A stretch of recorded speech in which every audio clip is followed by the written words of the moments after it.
Hello, everyone. Thank you for joining us this evening for CWAA's annual launch of Flies, Cockroaches, and Poets. I would like to start by saying that serving as the president this year has really given me the opportunity to meet a lot of amazing people and artists and writers. And what I really wanted to do this year was reach out to as many students at Fresno State as possible. This journal is a great opportunity for students and members of the community to publish their work and get their voices out there. All the submissions we received this year were beautiful. As I read through them, I was constantly reminded of the amazing talent we have in the Central Valley, in our MFA, and in our English department. I would like to start off by giving a big thank you to all of those who contributed to this journal and CWAA. Without all of you, this journal would not be possible. I would like to thank Jefferson Beavers, who put so much work into our department and into our students.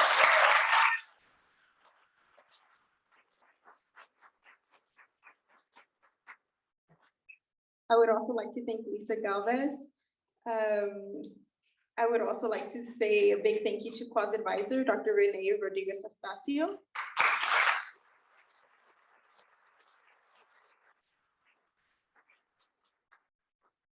A big thank you to our department chair, Dr. Melanie Hernandez.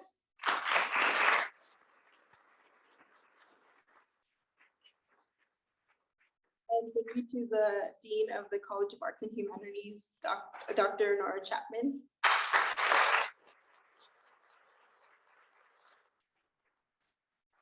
A huge thank you to Rhoda Avila, who has been laying out the Flies, Cockroaches, and Poets journal for the last 4 years.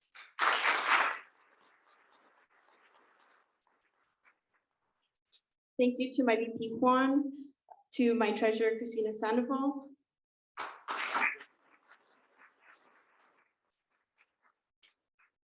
Also, thank you to ASI and IRA for supporting Juan funding this journal.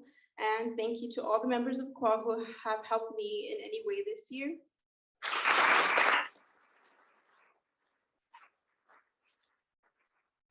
And again, thank you to the community of students and members who submit to this journal every year. Thank you so much.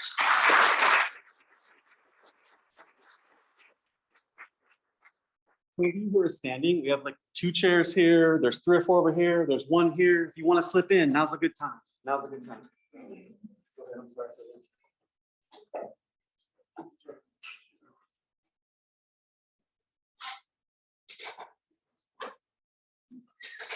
All right, so tonight we'll start off with our first group of readers, and then we'll go into a short intermission, and then we will end with our second group of readers. Our first reader of the evening is Diara Spencer.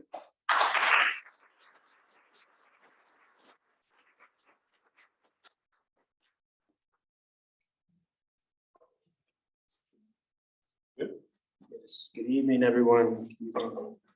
Just give me 1 second. The first poem I'm going to be reading is "My Name is Shorty and I'm an Alcoholic." My father's friend, and what I often called my uncle, stood at 5'11" and had brown hair and light brown skin. With a smile that made his eyes nearly close as he prepared to give me and my brother the handshake we created every Saturday morning, showing his chip yellow stained teeth, smelling of Colt 45 and Newport cigarettes. He was bad for the construction business that he and my father had built, but my father loved him. We'd ride around handing out flyers, listening to my uncle's old army stories as he blew cigarette smoke in the face of potential customers.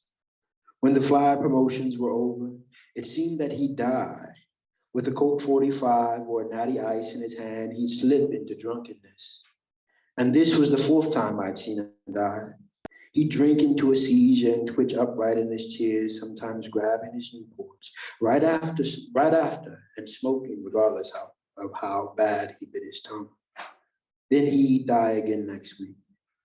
I'd hear about it through the fits of my mother, of how she didn't want Shorty, the alcoholic, around her babies, especially me, her youngest. My father would contest Shorty's helplessness. Then he'd die again next week.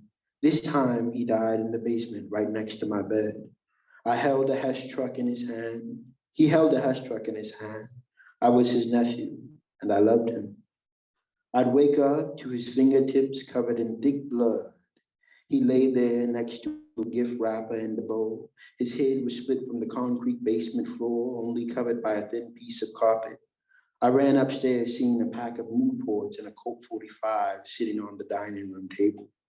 I didn't know what Alcoholic Anonymous was then, but I heard so many of my aunts say these words on phone calls. So on February 26, 2010, I wrote the words, "My name is Shorty, and I'm an alcoholic."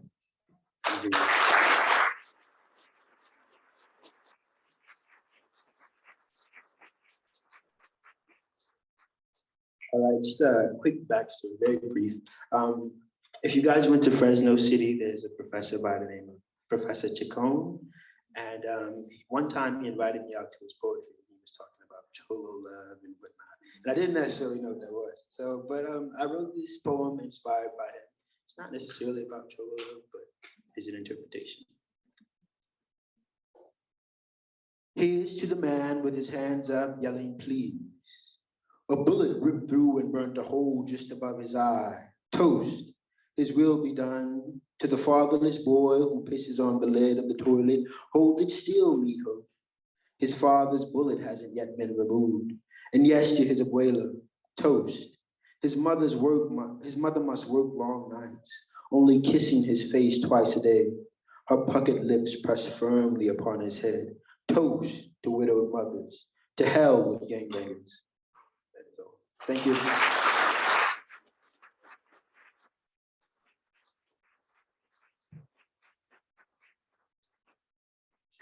Thank you so much. That was so beautiful. Okay, our next reader is Noah Fleur. Noah is a fourth-year student at Fresno State, majoring in English literature.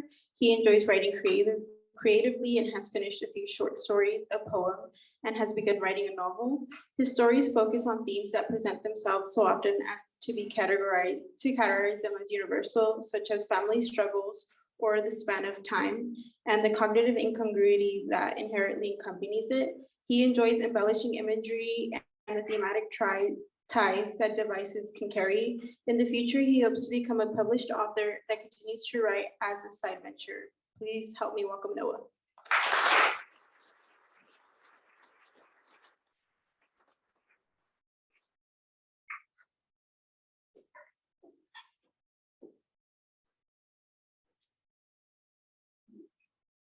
Yeah. Good.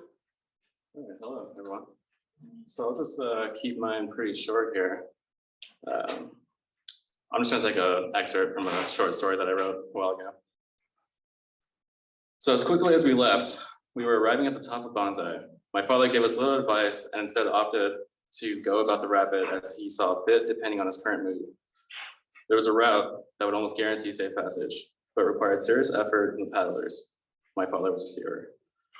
We dropped in on the right side of the rapid to avoid getting caught on the rocks. Paddle, paddle. The waves were enormous, the waves were so enormous that only the paddle's tip would break the surface of the water. I could barely think of anything else but the instructions and took solace in the fact that they were meant to ensure our safety. We had to make a speedy break across the river, so to the far left side to avoid a hole at the bottom of the rapid. My father turned the raft and ordered us to paddle until it reached the side. Suddenly, I was peering down into an abyss of white water. And I'll just leave it there. I just have to keep going really short.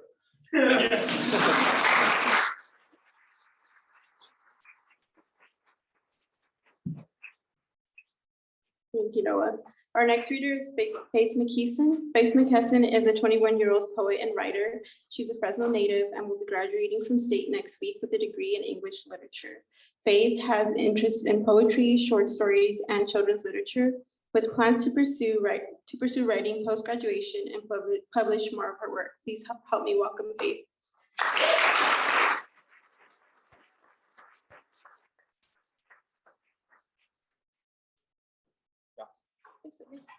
Hi, everybody. Thank you so much for coming out. So I'll start with one piece titled Nightly Rituals, and this is on page 32 of the CWAA journal. I read this one a few months ago at Rogue Fest. It was my first Rogue Fest ever. It was really nice to be part of a writing community. So I'll share this one with you today first.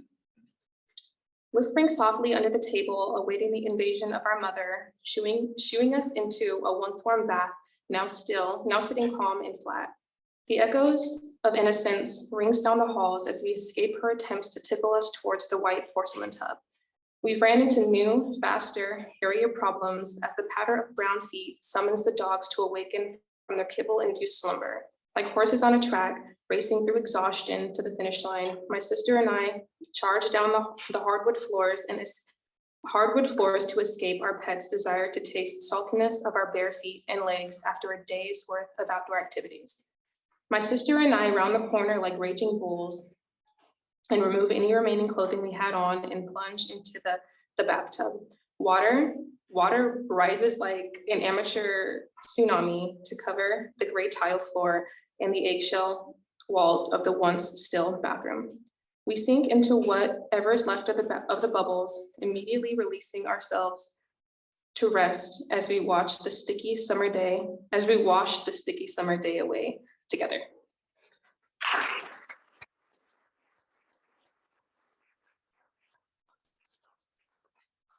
Sorry, I'm a little nervous.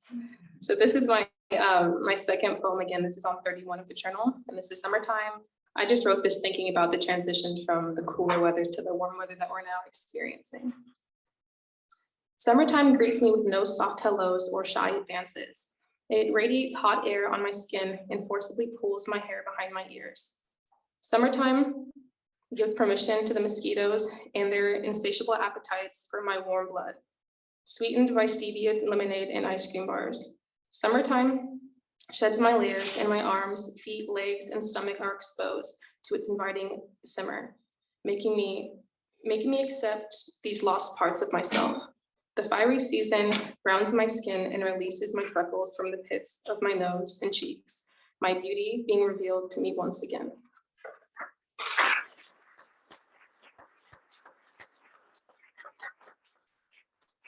And then I have one more. It wasn't published. It was just kind of last minute, but this one's on my phone.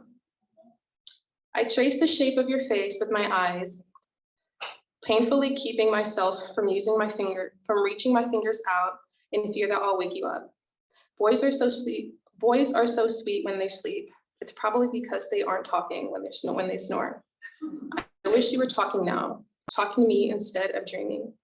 Can one be jealous of a pillowcase? Its fabric caressing the base of your neck, your dark brown hair acting as your halo. The afternoon sun sends streaks of light into your still dorm room. The warm rays highlight every feature of your face. I continue to suppress the urge to reach out and cup your face, to pull it in and lay tender kisses on it. I sit back and try to memorize it, just in case.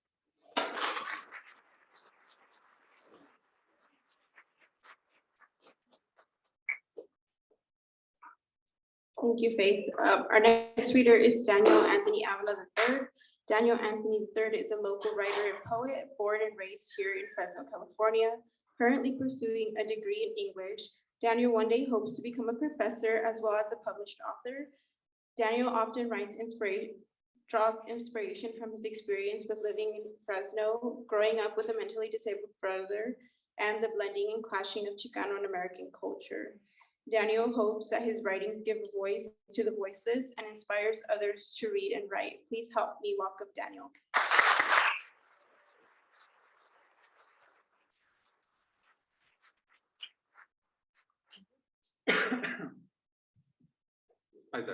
Thank you. Yeah. Hello, my name is Daniel Avila, and the poem I wrote is told from the perspective of the city of Fresno. It is titled, Here I Am.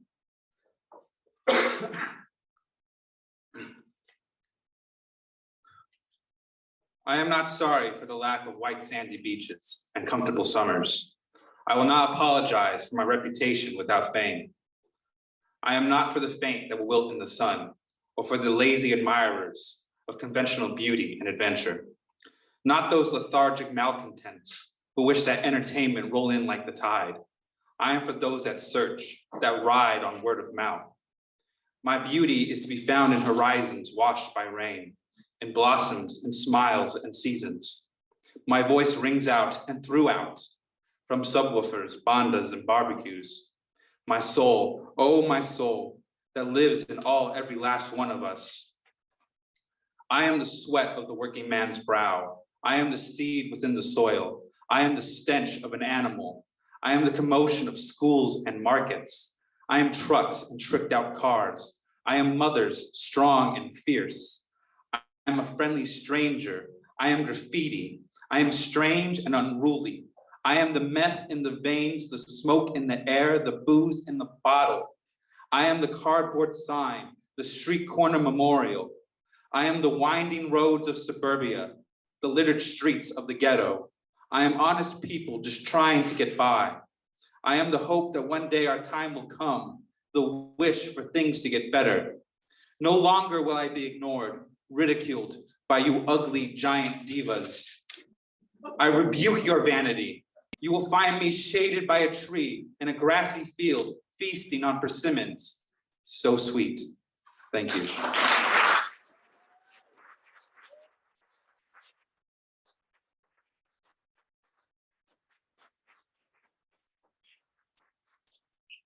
Our next thank you, Daniel. Our next reader is Santiago Valenzuela Iza.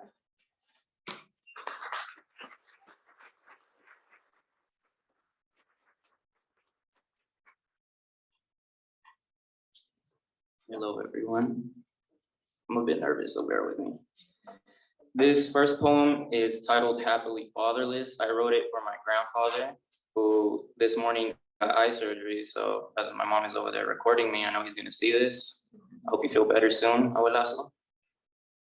The doctor says grandpa should no longer carry me on his shoulders. He'll hurt himself. I don't understand why that is. He looks big and strong to me. Our daily walk around the lake might not be as fun today, but this time at least I'll finish on my own. We start our walk at the usual relaxed pace, but he picks it up as he always does. We've gotten so far in such little time. My legs start to tire. Giving up has never felt more desirable. The second I begin to stop my stride and launch myself on the ground, he picks me up and throws me over his shoulders as fast as I could blink. I knew he could still do it. The view is incomparable. To my left, the colossal body of water containing snow white swans and green-faced ducks. To my right, the infinite row of trees that surrounds the lake. Below me, grandpa's head of graying hair and my tiny Skechers wrapped around his neck like a collar. I can't help but smile as I observe. I love Papa Angel. He's the dad I never had.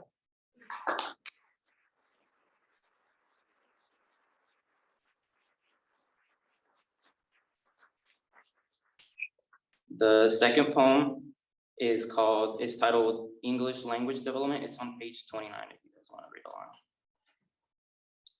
Freshly immigrated out of Mexico. Yes, no, and hello is all I know.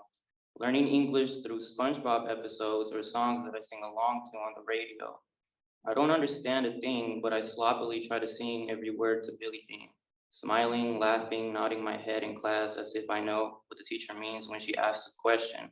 Little does she know, all I've learned is my ABCs. Fast forward to the second grade, I'm an ELD MVP. Sixth grade, I no longer freeze when I'm trying to speak. Middle school and high school, this was my first language, you'd think. Now I think in English, the translations have reversed, but on occasion, my Spanish-speaking tongue likes to come first. I'll be halfway through a verse, Googling the English translation of Spanish words.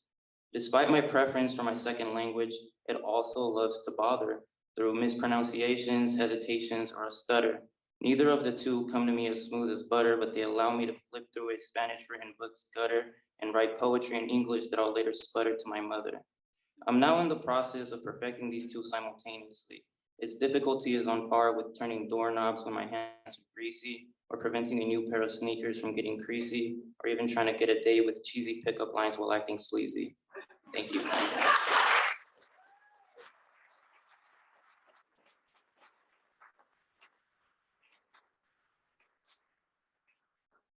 Thank you, Santiago. Our next reader is Luke Charles.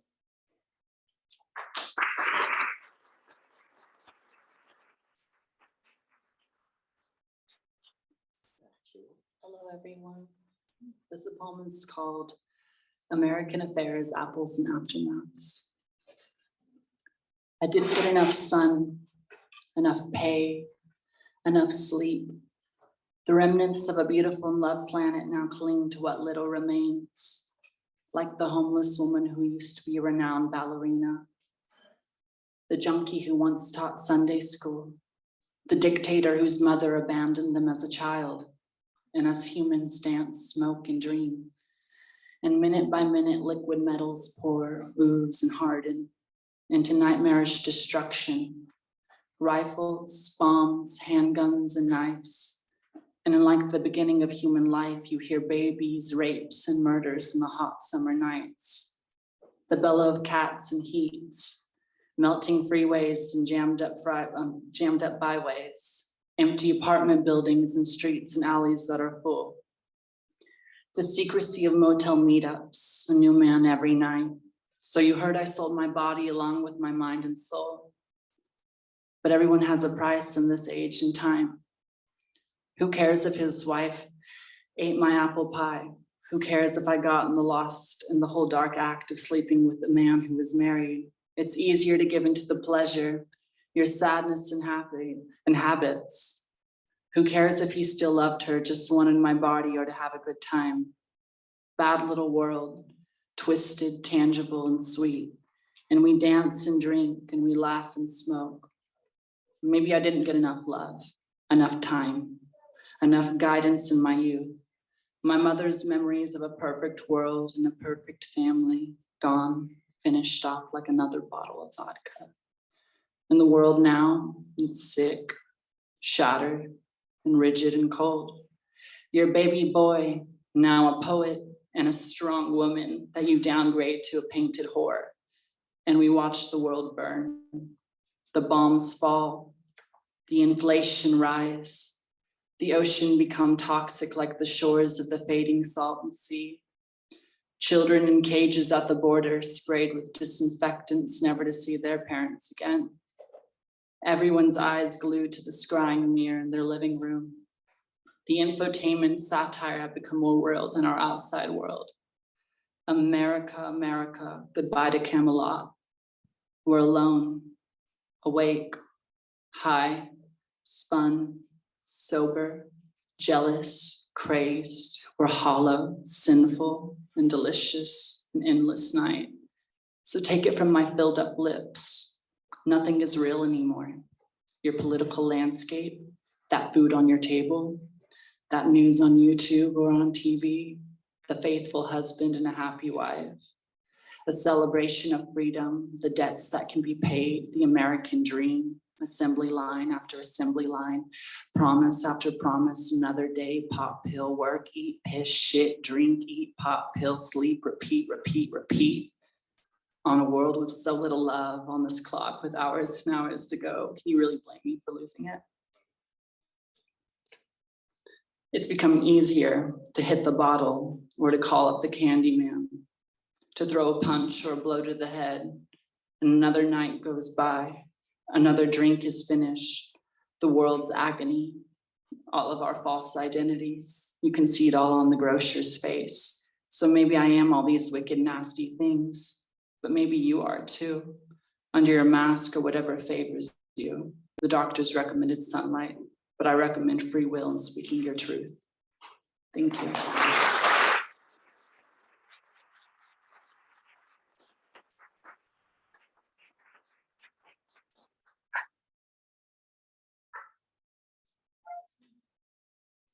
Okay, thank you so much, Blue. Our next reader is Ellie Lopez. Ellie Lopez is a Mexican-American storyteller / photographer from the 209. Her work has been featured in Maria's at Sampaguitas, Mix Mag, Sin Cesar, formerly Dryland, and recently in Hot Pot magazine. When she is not ear hustling for the best chismes, you can find her info on Linktree at Ellie Lopez. Please help me welcome Ellie.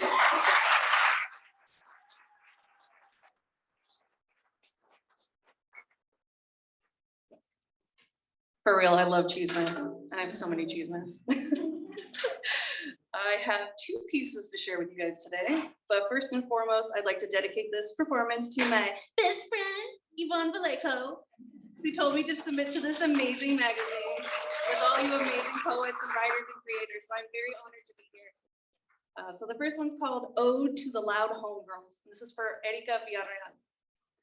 My homegirl Erika wears bangles on her wrists like tambourines to announce her arrival. And it's her laugh that cracks the sky, lightning exploding the big empty spaces of silence, unapologetically taking up space in places we are often told to hold back.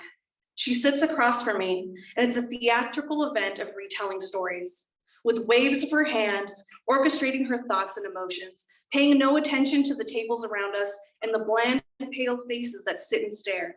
It's her laughter that creates a magic spell in the room, with her voice interlocking with mine, and together we can't hold back our laughter as our voices reach the sky. The countless times outside forces tell us to tone down our voices and soften our tongues, my homegirl never does.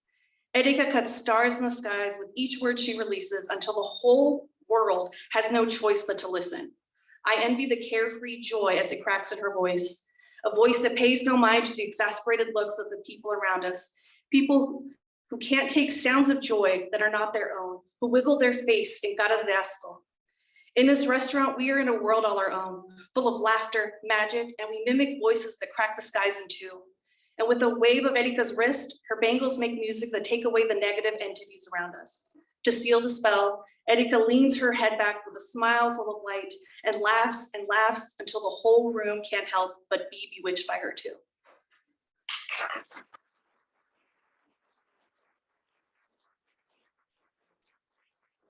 Second piece is titled ESL. I hope I don't have to explain what that stands for. English as a second language. All right. My elementary school principal treats anyone with a foreign language like ESL. He highlights the names that don't match his Eurocentric bland face of aesthetic and puts them all in an ESL speech class. And because my last name is Lopez, the principal pulls me out of class even though English is my first language. And I sit next to a Gonzalez, a Guerrero, and a Fernandez. And when the teacher speaks to us sweetly in Spanish, I think we won the lottery. Because to speak to us sweetly in Spanish, I think we won the lottery because to be spoken to in Spanish is to feel at home. Because when I am home, mommy calls long distance to Mexico, where abuelita Mimi tells us, te quiero, te extraño, y pórtate bien. When mommy finds out I'm pulled out of class, she cusses out the teachers and the principal for not paying attention to their students, for penalizing brown kids with two tongues and being fluent in two languages. Because principal doesn't see that when I am home, mommy is learning more English through my brother and I, and leaves Spanish for the tender moments between us. And when I stopped going to ESL class, mommy stopped speaking to us in Spanish. And the only time we spoke Spanish was on those long distance calls from Mexico. Thank you.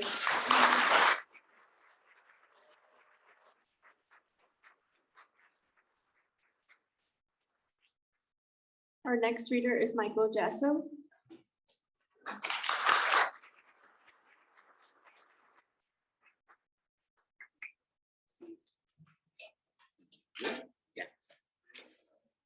Hello, everyone. For the readers that I missed in the first few minutes, I apologize. I have two poems from this year's journal, and I'm happy to get to share them with everyone here today. It's the 4th of July. We wear star-spangled t-shirts from the Old Navy, bedazzled crosses from the Dollar Tree, ignite the sky with Mexican fireworks. We bump California love to the summer block parties, drive our lifted trucks to our 9-to-5s, and stack our plates with more than we can afford any other weekend.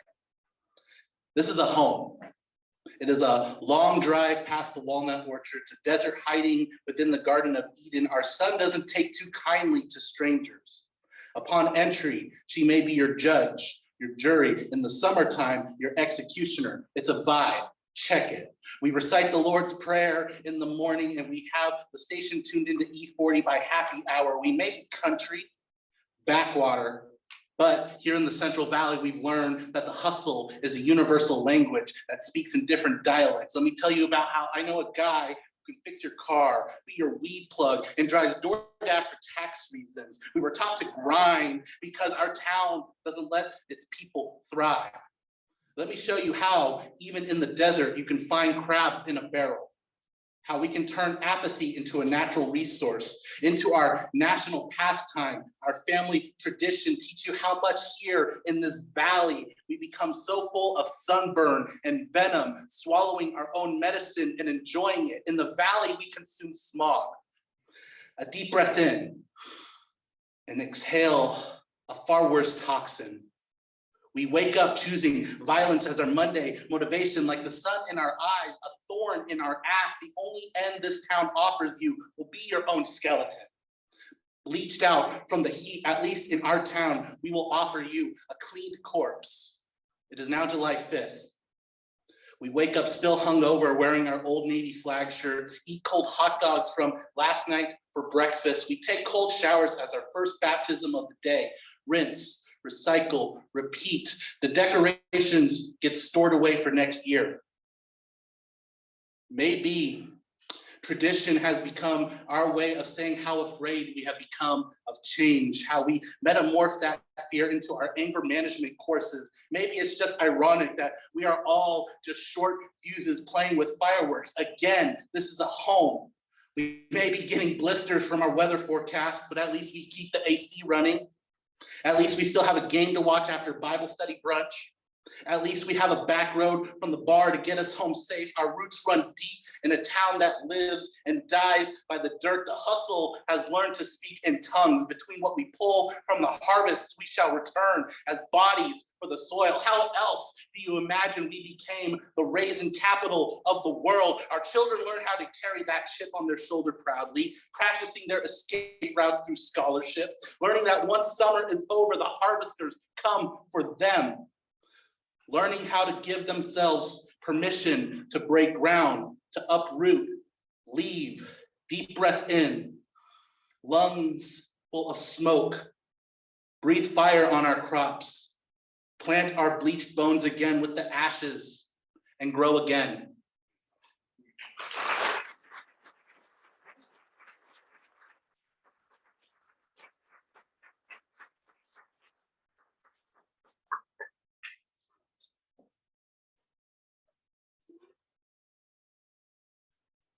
Hello, my name is Saint Ranger, patron saint of found families and broken closet doors. I have crafted my crucifix from the busted hinges, and I drink offerings out of red solo cups. My altar may not look like much, but I promise it has been built upon solid foundation. For here I am the pastor, the congregation, and the offering that rests at your feet. I keep the lights on.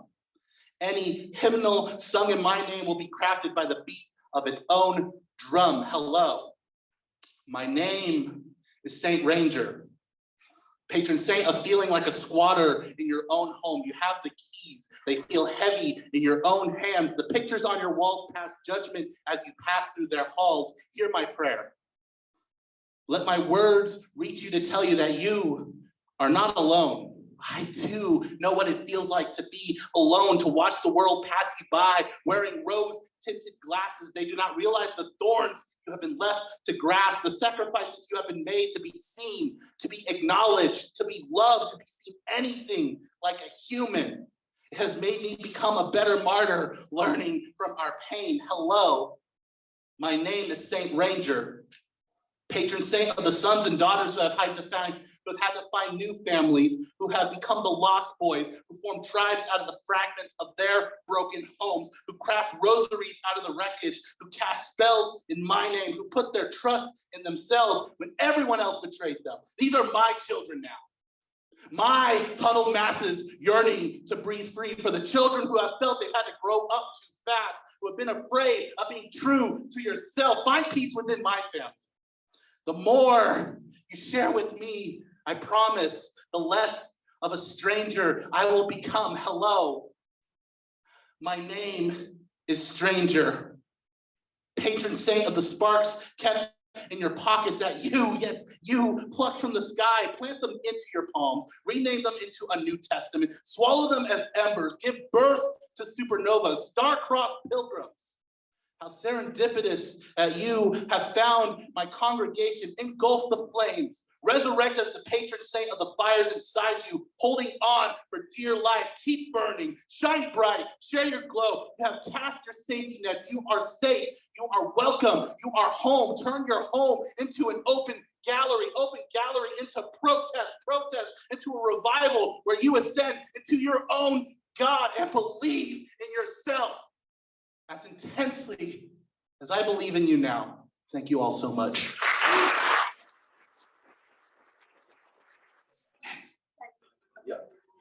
Okay, hello everyone. I would like to welcome everyone back. We will now resume with our second group of readers.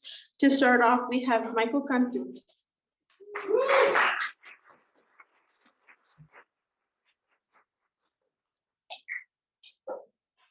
Good evening, everybody. Good evening, all of you at home. I'd like to share two short poems. I'm finishing here my third year in the MFA program, an MFA in poetry.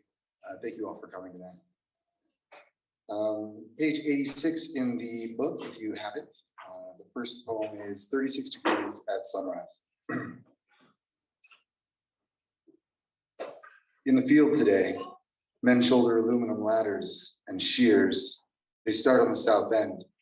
The pre-dawn light is filtered by the fog.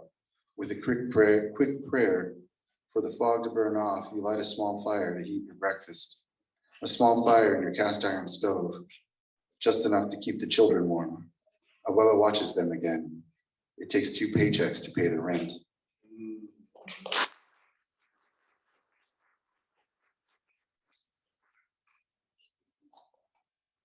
Second poem is titled Bracero. This one's close to home. So, in World War II, the United States and Mexico offered money to the Bracero to come and pick the fields. Wells Fargo Bank held half of your money for the future until they didn't. Bank of Mexico held half your money until they didn't. And the workers grew older, and their money was no closer than it first was. In advanced age and advanced disease, the money is nowhere to be seen. Stolen across the border, highway robbery from a stagecoach in a language not your own. The voice of the worker is raised in song and in sorrow, in prayer and in praise, on his knees in a dying field, and on his back on his dying bed.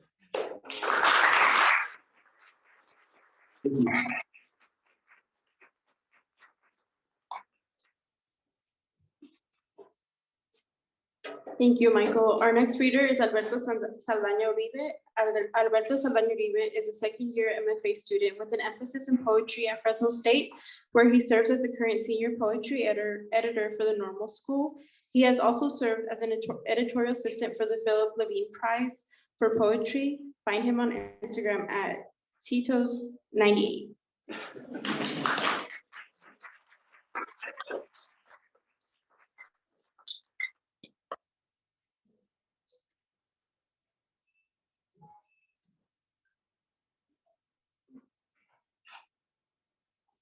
Yep. About right? Yeah, I think so. Okay, so I'm going to read a couple of these. Masa quebrada, piedra contra piedra en molino metate, la piedra volcánica tiene requisitos que una abuela de Jalisco jamás te deja olvidar. Pumice needs pores, but not in excess. Good rock holds water without letting it seep through its parched lips. Resist severe scraping with a sharpened dagger. When it comes time to cure it, grinding ivory rice, a waft of sulfur will sting your tapatio eyes.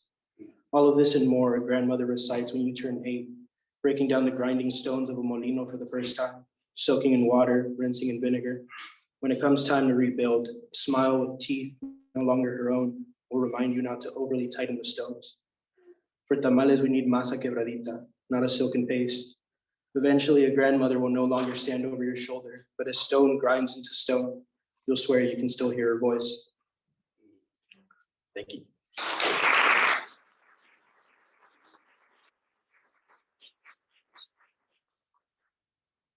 I got one more, consejos de la abuela al amasar.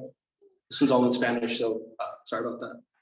Este bulto de calor creado por ficción, sientes la textura plastilina, caricias alcalinas provocando salivación, moja tus dedos en agua cristalina. Mijo, para amasar necesitas revolver, Agrégale tus intenciones y tu cariño, que a través de la comida preservas ancestría. Tienes mano caliente, quiere decir que la cocina te quedaría bien. No te dejes llevar por las ideas, lo de la casa no es nomás para la mujer. Tu pareja es pareja, entonces parejo ha de ser. Ayúdense en todo antes de la llegada del machismo en esos barcos castellanos. Esto le llamábamos el verdadero querer. Thank you.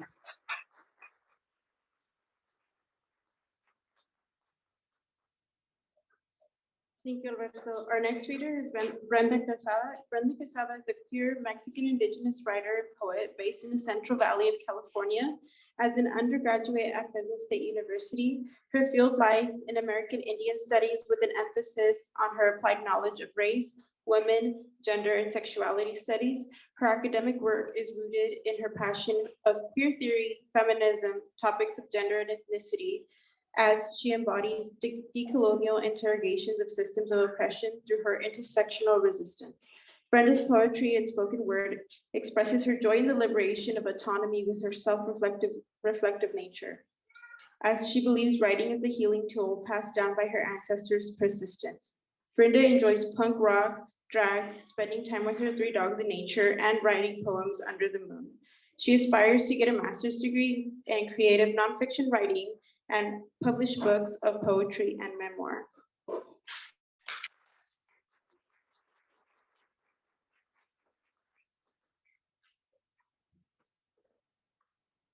Hi, everybody. Okay, so I'm gonna read 2 poems. One's in Spanish and the other one's in English. They start on page 73. Calling on the rain gods to unleash their sacred gift, water, guiding souls deep into the mother's land, nurturing her soil, rich and dense with the blood of 1,000 warriors, which the roots soak up to engorge the seeds that carry the embryo of life into full bloom. The second one is called Vivo dentro de ti. Yo vivo en tu paz, yo vivo en tu oscuridad, yo vivo en tu piel canela, yo vivo en tus fuerzas, yo duelo, yo amo, yo protejo, yo corro en la agua, el aire en tu corazón, yo vivo en la sangre que corre en la misma tierra, yo limpio tu alma cuando lloras, cuando ríes, yo vivo en tu espíritu, ¿me sientes? Yo soy el espíritu del gran criador. Okay, so then English can be translated.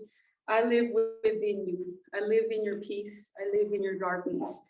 I live in your strength. I live in your caramel brown skin.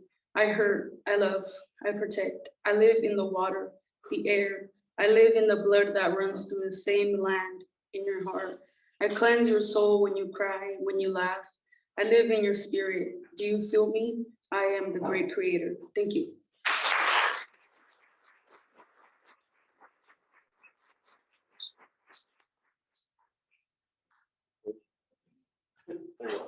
Our next reader is Julissa Fajardo. Julissa Fajardo is an English literature major at Fresno State in her last semester.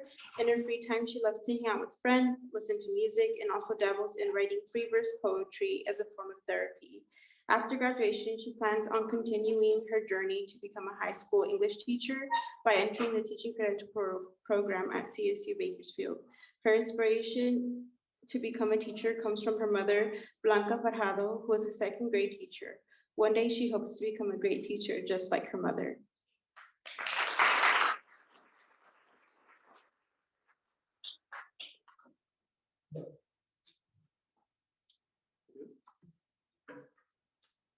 Yeah. Hello, everyone. So I have 2 poems here. The first one I'm going to read is about just a cute little poem for my goddaughter. Well, I'm going to become her godmother soon in June. But this one's titled For Allie, my goddaughter. Allie, always remember to smile, the one that can be seen for miles. Your shrieks of laughter too can cure people from feeling blue. Allie, always remember your family, the ones who are there for you, always waiting by your side happily to help you through and through. Allie, always remember your mommy, the one who really likes coffee, who works day and night just for you, all in the name of love for you.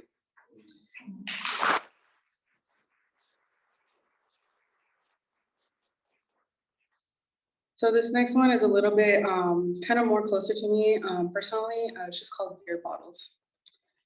Alcoholism is like a stain on my shirt. Blood, sweat, and tears make this stain.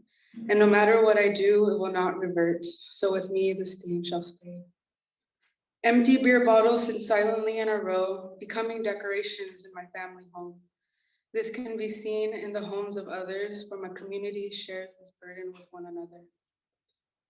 We see this present in the ones we love, our mothers, fathers, sisters, my brother. They drink their pain away to feel numb, ignoring the problems and pleas of others. While they are off drinking the night away, we are at home praying they find their way, becoming a mixture of anxiety, worry, and fear as our eyes begin to fill with tears.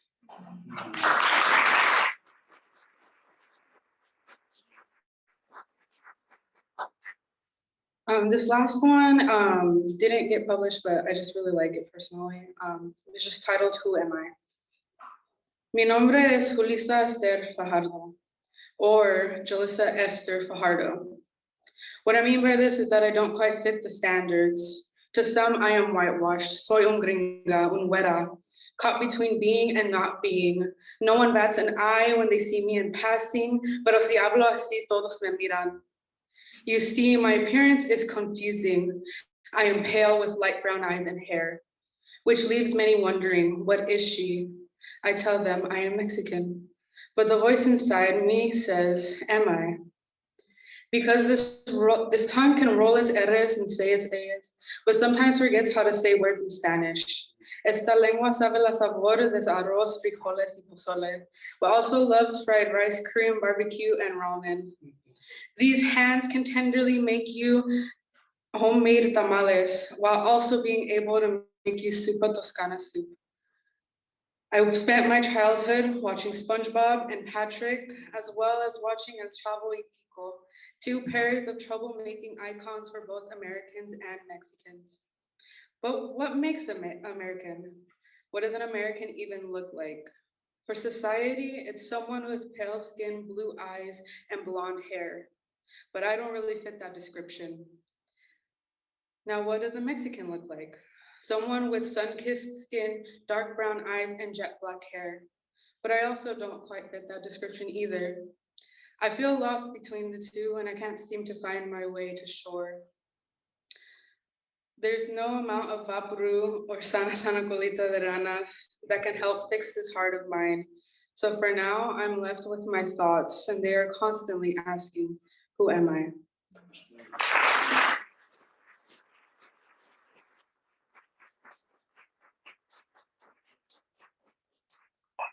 Thank you, Julissa. Our next reader is Tauri. Rosie Angelica Alonso, also known as Tauri, was born in East LA and grew up in East Los until she was a teenager. She is a part of the Los Angeles Poet Society and is the chief editor of Acid Verse Literary Journal, published by Los Angeles Poet Society Press. Her first full-length book, The Cockroach Manifesto, which is forthcoming, delves into the realms of surrealism, magical realism, and narrative poetry. Tauri received her MFA from Cal State San Bernardino. Aside from writing, she's an avid skateboarder, tarot reader, and big food appreciator, specifically quesadillas, bien doradas, like the ones where you can hear a crunch when you bite into them. Please help us welcome Tauri.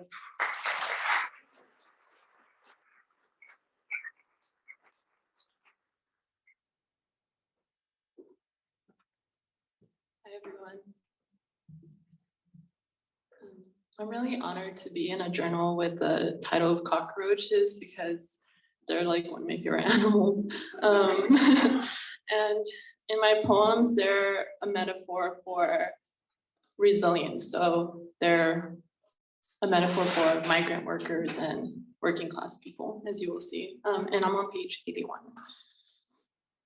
How to befriend cockroaches. Tear down any borders in your house. Paint over the tile floor lines. Mop any puddle that resembles the Rio Grande. Lift a group of roaches over your fence and place them into your backyard. Award a green card to each one that crosses. Make a discreet space between the walls and couch, so when someone sprays raid and they scatter to your room, you can guide them in shouting, "Órale, aquí cabrones." Read them their rights. You have the right to invade the cabinets and break into my favorite cereal. You have the right to procreate inside my underwear drawer. You have the right to land in my dad's Nescafe as he takes a sip. You have the right to skim across our feet and scare the shit out of my mom while she watches her favorite telenovela. Show them around your hood, recruit them into your gang, assign nicknames to each one: Caesar Rochavez, Oscar de la Rocha, Saint Rochenberg. Defend them with your life. Kick your mom's foot away when she seconds from crushing a row of antennas with her huarache. Slap your dad's hand down as he holds a folded newspaper, ready to swing at a cucaracha's head. Don't be cheap either. Serenade a roach couple when they make love below your bedroom window. Hire a mariachi when a baby roach is born. Grant all cucarachas official citizenship. Print a legal document welcoming them into your home. I hereby declare thee cucarachas of the United States of Familia. Sign it with pura sangre. Mark it por vida. Thank you.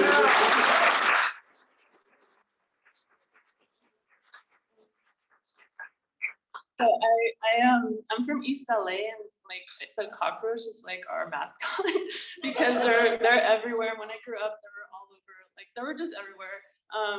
So I grew up kind of not being afraid of them. So this other poem's called "Pero cucarachas have feelings too, you know." We didn't have cockroaches because our place was dirty. Oh no, Mom made damn sure it was clean. But in an apartment too small for 5 kids, in a neighborhood too close to the sewers, well, the cucarachas always found their way back in.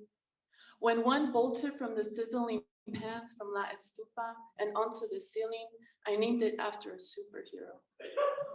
If one skittered behind the fridge while my brother was mopping, it must have been hiding from something. I named it after a villain. But the one that crawled beneath my cobija while Mom read me a bedtime story was my favorite. I named it after a saint. Our street wasn't bad all the time, but every now and then I hear shots or fights outside. I pull blankets over my head and pray with my angelitos de la guardia. Some days I'd come home crying when kids made fun of me for mispronouncing words in English, even at a school where most were Latino. But I speak to the cockroaches in my room as a queen reciting to her guards. Once at the King Taco off Olympic Boulevard, there was a cockroach as big as my dad's shoe. My sister didn't flinch, neither did I. She just pointed to it and said, "Yup, that's how you know you're in East LA." So now when someone yells, "Ah, kill it, mátala," I say, "Pero cucarachas have feelings too, you know."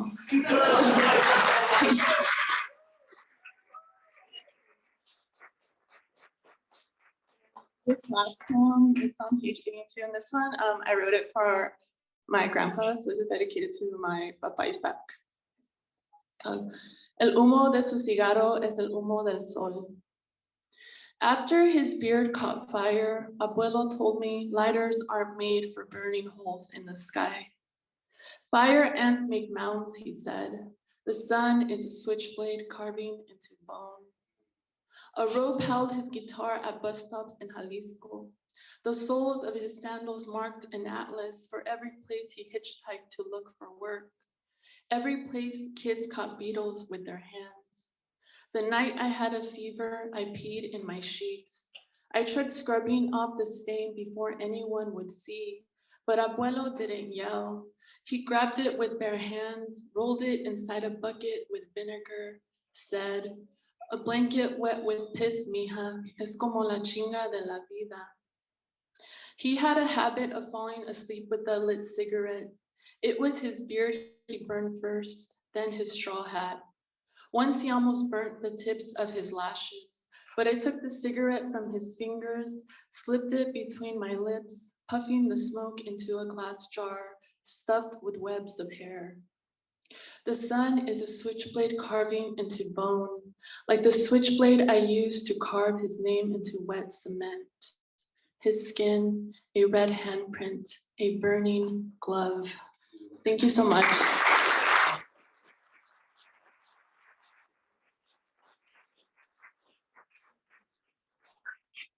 Thank you, Tauri. That was amazing. Our next reader is Natalie Vasquez.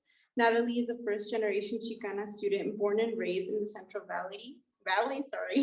She spends her time volunteering with nonprofits that target low-income minorities and hopes to pursue a career that allows her to give back to her community. She also enjoys connecting with nature, performing Aztec dance, and of course, writing. These poems are reflections of the multifaceted Chicanx identity, and like the author, are closely tied to with imagery of the natural world around us. Please help me welcome, sorry. Oh my God, come up, please.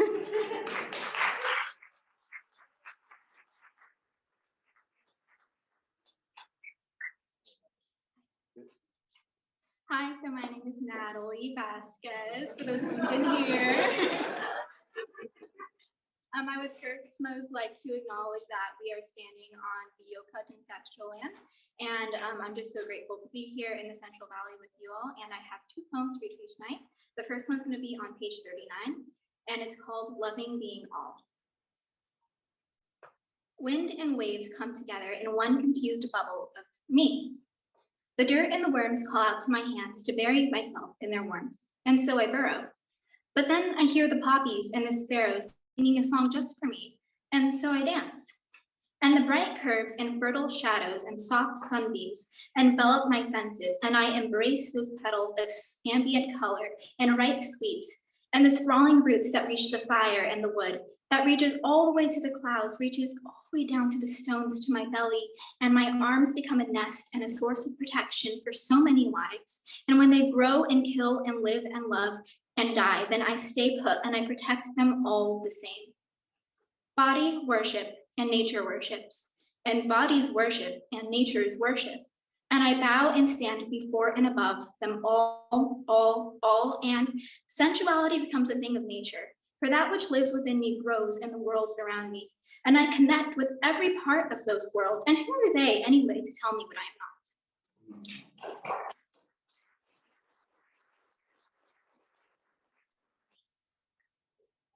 My second poem is going to be on the next page, and it's going to be called La Toronja. Cuidado con las naranjas, hija, tienen espinas. My grandma's fruit trees always have the best fruit. In the summers, my cousins and I would come bounding out of the river, sopping wet. We'd race to the oranges, sun-kissed, con amor del sol, barefooted. Grandma always scolded us for that, especially me. Ay, Natalia, ¿dónde están tus zapatos? Sharp stones never hurt me, though. Racing, tumbling, skipping, round, juicy citrus fruit, and we had them at last.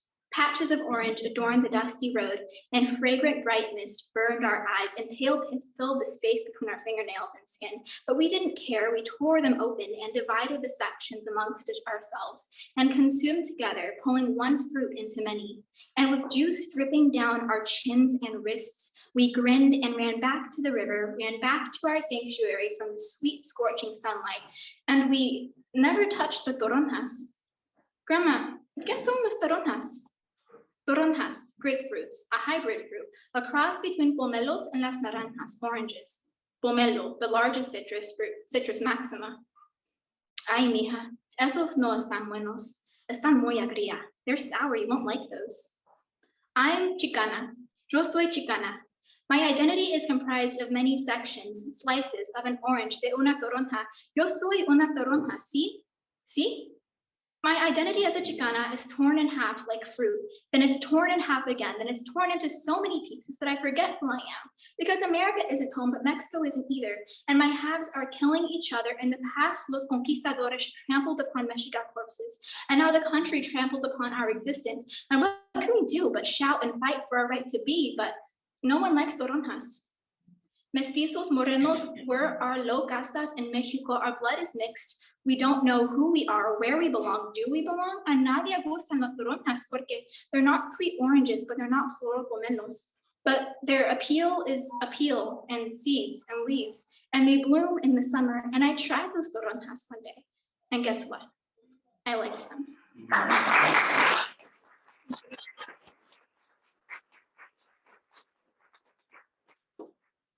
Sorry about that, Natalie. It's that time of the semester where I'm here, but my brain is like in airplane mode.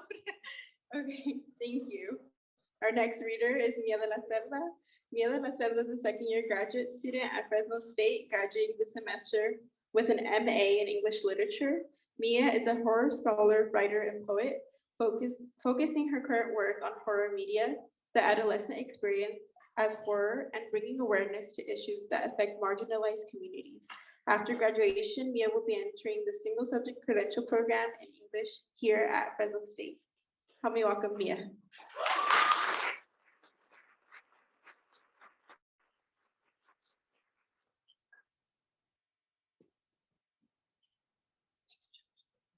So hello, my poem is on page 44 and it's titled Fractured Thoughts of an Ex-Catholic. Each year we cried and lit candles for the babies who hadn't been born, bastardizing women we didn't even know. Was told my womb was sacred by age 6. Was told I had better be prepared to give up my life for God by 7. Agnes was steadfast by 12, bearing her neck for the sword and spilling her fountain of young blood for the believers to drink. What is it that God loves so much about little girls? Was it our hopeful wide eyes, or the way our faces would drop when we were reminded that the first sinner was Eve, a woman? That we inherently were cursed whores that needed to work harder to remain holy, that men needed to be protected from us, that when the priest touched my knee or held a hug too long, it was my corrupt mind telling me that it was wrong. That the touch of a holy man was a blessed gift. Virgin, whore, slut, sinner. If it wasn't for Eve, crimson wine wouldn't run from our roses and my people wouldn't be forced to be beaten by sunfields. Bruised knees, a sign of our dedication. Skirts don't protect knees. Our punishment was clear, on full display, coloring our knees the special shade of blue that only comes from repenting.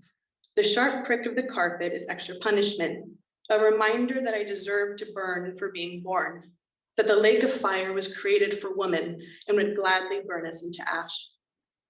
Maybe that's why I let my hair grow long and wild. So when my Savior came, I would wash his feet, dry them with my hair as I wept on my knees, so he may touch my hair and remind me, you will never be saved. Thank you.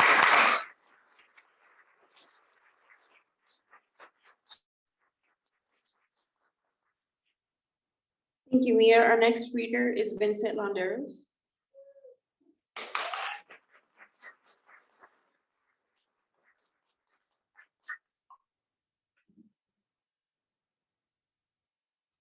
Hello, I just got back from LA, so my mind's still kind of on Olympic Boulevard. So this is my short story, Between the Devil and the Deep Blue Sea. The day began to change over to night, though it was caught in its transition like the moon between its phases. The sky's shattered clouds made it so that rays of sunlight streaked across a red sky, painting a wide array of oranges. The absence of a breeze made the air still and quiet as the church bells filled the emptiness with its presence. The chimes of the bells were as sweet as a songbird's chirp, though they were quickly interrupted by the cathedral's heavy wooden doors. Evening mass had ended and the droves of people were herded out like a flock of sheep, though a lost lamb made her way through the flock and into the cathedral. At the doors, a font of holy water welcomed her as she dipped 2 fingers briefly and made the sign of the cross quickly, kissing her hand. In her haste, the water streaked down her forehead, running down her sun-kissed skin, between her dark brown eyes. Dahlia always felt guilty wiping away holy water when it was her own eagerness to blame. However, not a sin, the sisters did always stiffen their face when she did so. Walking into the nave of the cathedral, the first spectacle Dahlia was presented with was the tall stained glass window that reached to the ceiling, depicting 2 angels coming down from the heaven with trumpets, heralding the sun of the return of the sun.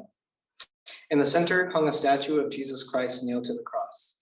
Below sat a marble altar and the pulpit with splintering pews at its congregation. The aisles that aligned the walls were dotted with intricate moldings of the 6 trials Christ faced with carrying the cross. Above the congregating pews was a wooden roof that was bowed like the bottom of a boat. The father had already taken his leave as he was nowhere to be found. The only child of God that populated the cathedral was a singular sister who was blowing out the candles used in mass. Upon hearing the footsteps of the lost lamb, the sister paused what she was doing and turned to see a familiar face. Thank you.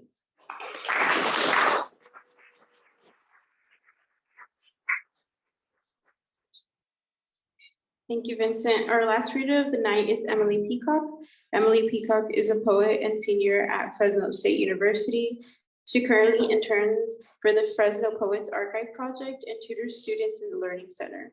In the future, Emily hopes to make creative writing more accessible to underserved and incarcerated youth, and is currently volunteering with Poetic Justice. In addition to her literary pursuits, she enjoys exploring new local restaurants and binge watching old seasons of Survivor.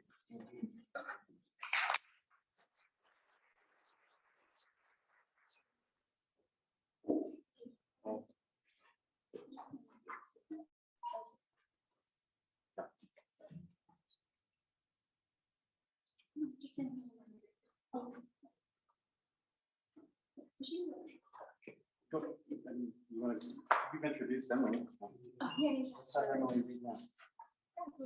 You good? Okay, good. No, yeah, no worries, everyone. We just have one more reader after me. But okay. Well, I just want to say I'm so glad to be reading with all these amazing readers tonight. It's honestly just such an honor. I have 3 poems today that start on page 52 if you would like to follow along. The first one is called I Drank While I Was Sad for the First Time Today. He says you're uncorked from the rake of your neck with a mouth that'll never be screwed on again. And that you are not God, you are a toothpick gnawed on by a crooked tooth. Sometimes we forget to taste the words before they leak out. When at midnight you're home from your first AA meeting, to catch those root beer eyes, draining, sticking to everything.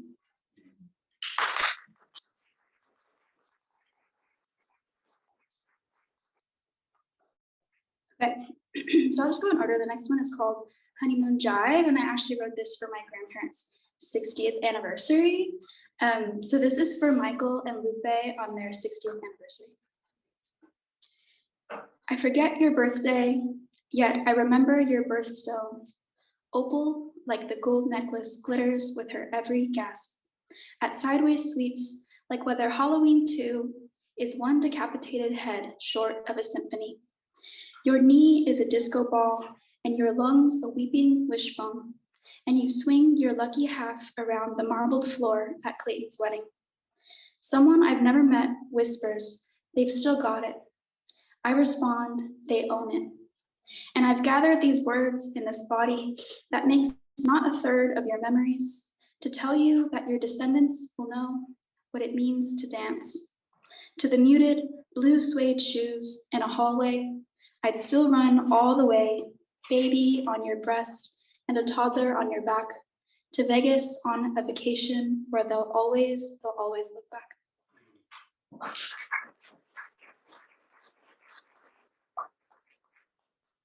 They really like Elvis. You couldn't tell. Okay, so this last one is called The First Time I Took My Dog to the Ocean. And just to like preface, because it's a little strange and I haven't gotten comfortable with reading it yet, there's a voice that's myself and then there's a voice that's my dog. So yeah, the first time I took my dog to the ocean. He perched and stared as I beckoned him into the water with a waving hand. I called his name and he blinked back. I was a whale once. Oh my God, Toby, did you just talk? I was born a whale 27 years before the first of my kind was killed for its soft peel and drained for its pulp. You have fur, you are 9 years old, you're my dog. We did not think about the songs we sung, for the lyrics were the fingers of our souls. I had not known then what was a hug or a kiss or a scratch, and yet those voices perched their lips on our corded horns. They soothed a femur that no longer longed for a sturdy step. They melded to the grooved history of our bulls and lived there till they echoed out. A lunging wave crept toward a shaking paw. But there was no word for the weapon that split the fin of my mother. We did not have war. We did not have a war cry. We wailed when skewers split the sea. We wailed when pig plucked up like dropped pennies. We wailed when there were wounds unsung, unknown. We wailed from our guts the syllables that became murder and terror until they were worn and weary and the wailing had stopped. Please come in. You will suffocate out there. I do not wish to return. I am afraid that I will find my carcass there at the bottom of everything. I am afraid that I have forgotten every melody besides the one that mimics the scratch of matchbooks. I am afraid that it will forever claw open my jaw like bait and hooks. Thank you.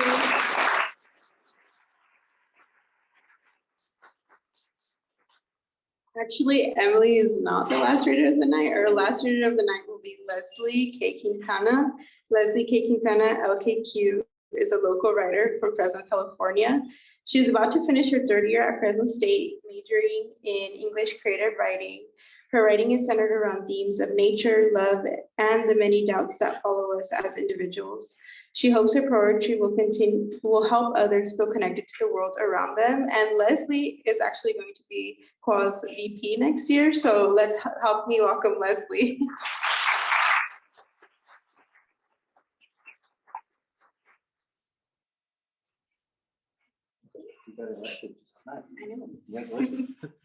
Hello, everyone. My first poem is going to be on page 57. It's called Flu Season, and this poem is about my boyfriend. Flu season. There is something contagious about the way that I love you. I know it's so because I breathe you in and exhale you out to every single person around me. The way you are a part of my life, internal being and out, infiltrating the respiratory system. If I am infectiously in love with you, then I'm infecting them too. The trees take in my carbon dioxide that is made up of you, and now the roots beneath us know your name and the taste of your exhaling lungs too. We share about 80 million bacteria when we kiss. How sickly wonderful that is. A few seconds occurrence can create a microbial community.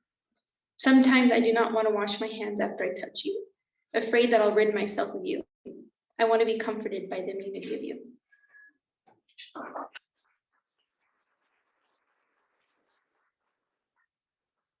Okay, my next poem is called Seamstress. If only I could stitch all the pieces that have come loose back together. Tighten them just so we could feel a little closer, to feel more intact. It feels like threads are coming loose. We are fraying at the seams, a hole in our favorite pair of socks. What could I've done to have stopped this from happening? It happens with time, they say. It's just the way things wear and tear. A child's comfort blanket beyond repair. I don't want to give up on us. I have my needle and thread ready to mend all the parts that come next. But I am not a seamstress. Bashfully, this pin still stabs at my fingers. I am not used to the pain. I don't think I ever will be.